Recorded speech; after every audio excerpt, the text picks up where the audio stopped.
Hey guys, welcome back to the Sideline Scientists. We're mixing it up a little bit, guys. We haven't did nothing for the college yet, so we're going to bring you our first mock draft, Scientist Experiment mock draft. Boom. There it is. There's the name. And I'm going to do the odd numbers. He's going to do the even numbers. And at number one, I think it's become more and more clear that the Cardinals love Kyler Murray, and they're going to take him at number one. This will be the first time in recent history that I know of that the same position from the same college is going at number one. Last year was Baker Mayfield, and now it's going to be Kyler Murray, quarterback from Oklahoma. Apparently, their quarterback coach over there is doing something right. He's bringing some top-tier talent. Do I think this is the best pick? Time will tell. Time will tell big time on that one because his size is probably the biggest question people are going to have about him. But, I'll switch to basketball for you basketball fans. Isaiah Thomas is very undersized, and he brought the Celtics to a playoff run one time. So we'll just have to wait and see on that. Kyler Murray is a great leader and a great player, but how will he fare in the NFL? Hey, that's true, guys. That's true. Now, number two is my team, the Niners. I do not expect to be back this high of a pick. Yeah. Now, the number one prospect falls to us, guys. That is probably the best thing I can say. We're taking Nick Bosa at number two. I know we just got your boy D Ford, who's going to bring heck of a pass rush, but I'm trying to make a top-tier D-line right here. Nick Bosa is the number one prospect going to come in, and I think he ends up being better than his brother for the Niners to have a top 10 defense and a top 10 offense. Bold prediction, Niners win the division. The Rams fall back. Really? Mm-hmm. And at number three, we've got the New York Jets. New York Jets, I'm going to have to agree once again that Nick Bosa is going number two, so I'm going to go ahead and say Josh Allen goes at number three. Josh Allen showed tremendous speed and strength for a guy of his size, especially coming from Kentucky, an SEC school. He got to play against some of the top offenses and against top defenses. Now, coming from Kentucky, I'm kind of worried about, but I do think that he will progress very well, and I think for the Jets, this is probably one of the better picks that they could have made. They need somebody to change. They went with Leonard Williams. He wasn't the game changer. They need just one game changer on defense, and this guy has the speed and the strength to do it. Now, number four, guys, the Raiders come in with the first of their 3 first-round picks. Now, I have kind of a bit of a toss-up right here, come to think of it, but I'm definitely want to go D-line. This D-line is too deep not to hit this position.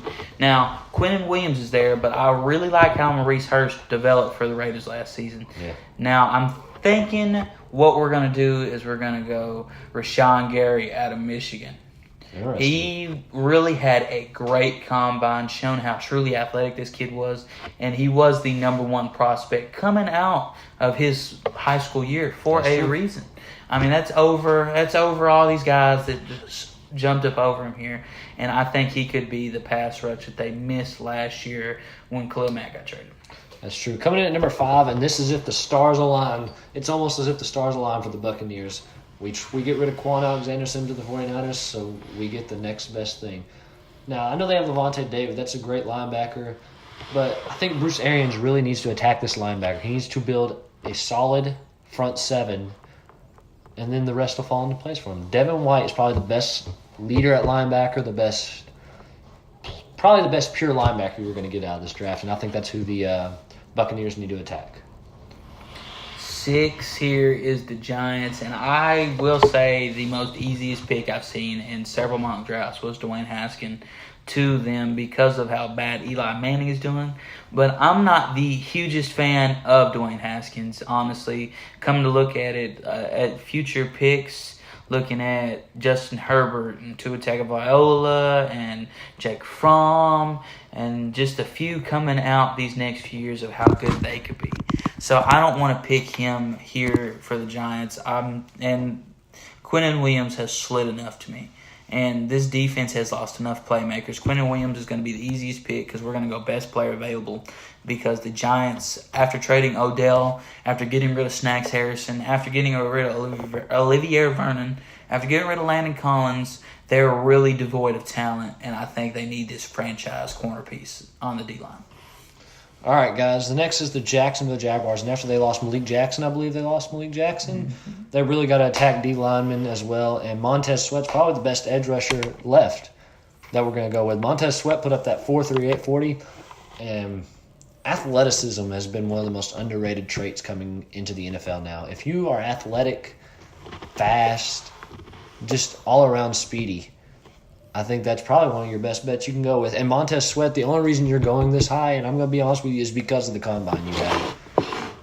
Let me just say this. Montez Sweat to the Jacksonville Jaguars is probably the only option, unless the stars align and Quentin Williams falls like it. But I don't think, like he said, he'll go higher than that. Maybe Cleveland Farrell snaps. I don't know what they're thinking, but I know D-line is what they're going to go. I'm just going to go Montez Sweat because of his combine. I think the Jaguars take a shot. At 8, the Lions are a very, I hate to say it, not very talented team. They've been trying to attack free agency best they could. I really see them dipping into the D-line again. They just signed Trey Flowers to be that guy. Now, it'll be really interesting to see that the time that this is recorded, Zeke Ansah still hasn't signed if he decides to go back to him.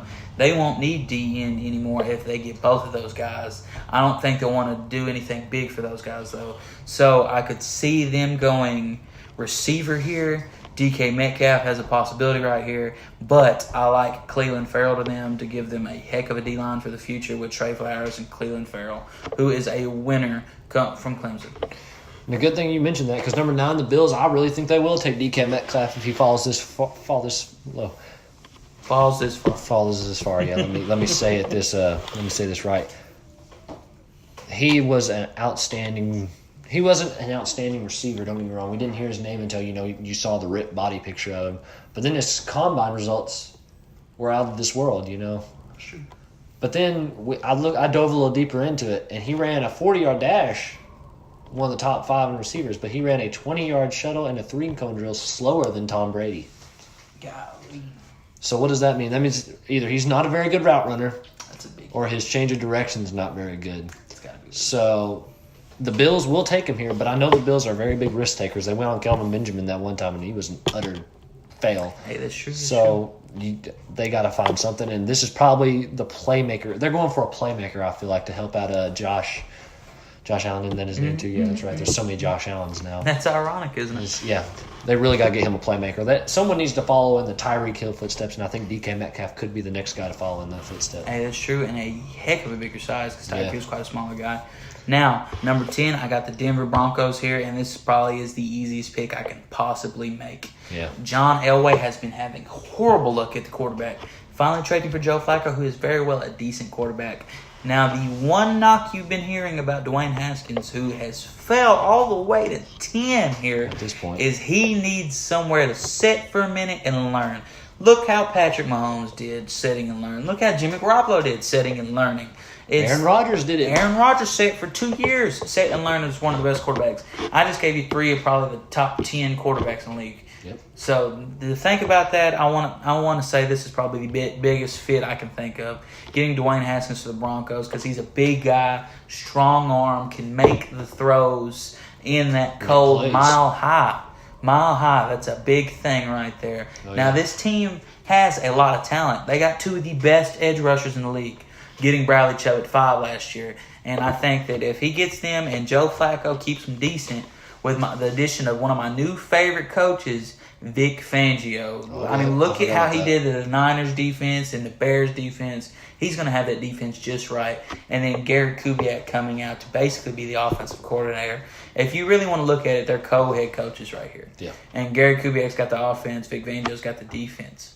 This Denver Broncos team could very well be sneaky good for arguably declining division because I really see... Oh, the Chiefs will fall. I see the Chiefs not being as good, but all these teams are so close together. Chargers are still good. Chargers are going to be good. Raiders are going to be better. Chiefs aren't going to be great. They'll be good as well, and the Raiders will be better. I can see all this being the closest division there is. Most competitive. Most competitive division there is. All 4 of these teams are very quality teams.